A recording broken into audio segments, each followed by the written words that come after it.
Hello and welcome to the John Ark Show. Today's episode is called Divorce Fugitives.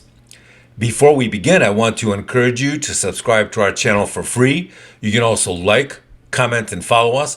We're going to have a lot of great celebrity interviews coming up, so make sure to click on the notification bell so you can be notified every time we upload a new episode. Now, let's get started.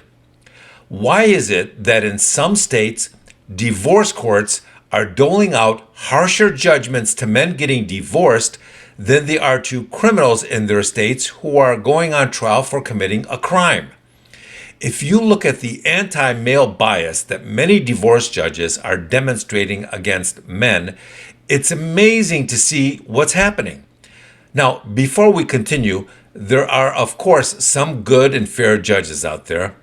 But there are also an awful lot of judges that appear to go out of their way to simply punish men getting a divorce much more harshly than they punish career criminals. For some reason, it seems our culture enjoys punishing men even when they've done nothing at all. If you ever want to get really depressed, go down to your local courthouse and sit in on some of the divorce cases.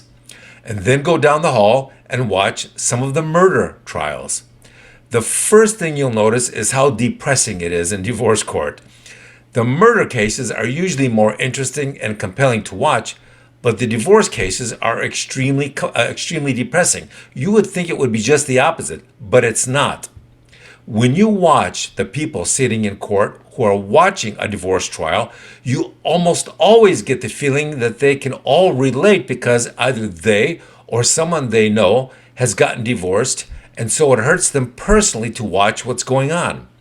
And you have to wonder, how many divorce judges harbor a special grudge against people who are getting a divorce because their husband or their wife took advantage of them during the judge's divorce? You have to ask yourself that question.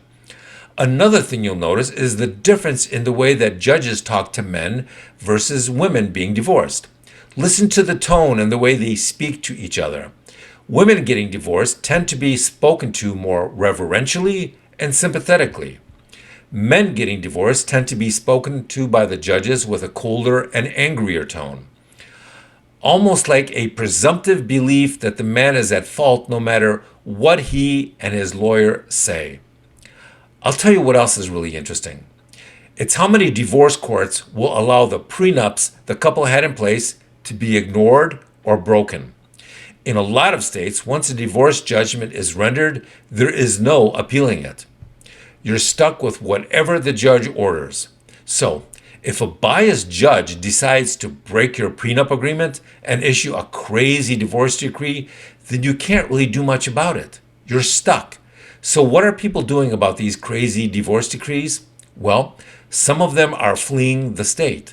Some of them are changing their names and leaving the country. Some of these divorce fugitives are just saying this is too unfair and they're not going to let the system rob them of their entire lives and take everything from them or financially imprison them with alimony payments that last a lifetime. So, before the judge renders his verdict, they will sell as much of their assets as they can and just pack up and leave. They'll scrub their social media and remove all the information from those sites. They will get fake ID or a fake passport. They'll get a burner phone. Then they will just leave one day, head for Mexico or Central or South America, and never look back. Once they're there, they will once again change their names, their IDs, and start another life. Have you ever asked yourself why so many divorced men don't spend time with their children? It's because oftentimes their spouses won't let them see their kids until they pay more alimony or more child support. It's a form of unofficial extortion. So if these men can't find a job and they can't make enough money to see their kids, what are their options? If the divorce judge has taken their house and given it to the wife, then the man has nowhere to live and he's forced to live with family or friends. What we have here in some states is a divorce court assembly line process that is designed to financially destroy people so badly that in an effort to simply survive, they are forced to flee the state, the country, and go elsewhere.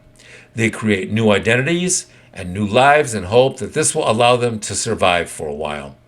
In the meantime, when they become divorce fugitives and completely stop supporting their families, then that all but guarantees a bad outcome for everybody involved down the road.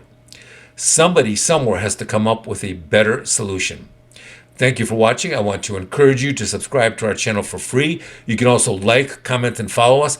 We're going to have a lot of great celebrity interviews coming up, so make sure to tell all your friends to watch The John Ark Show and click on that notification bell so they can be notified every time we upload a new episode. Thank you, and we shall see you soon. Goodbye.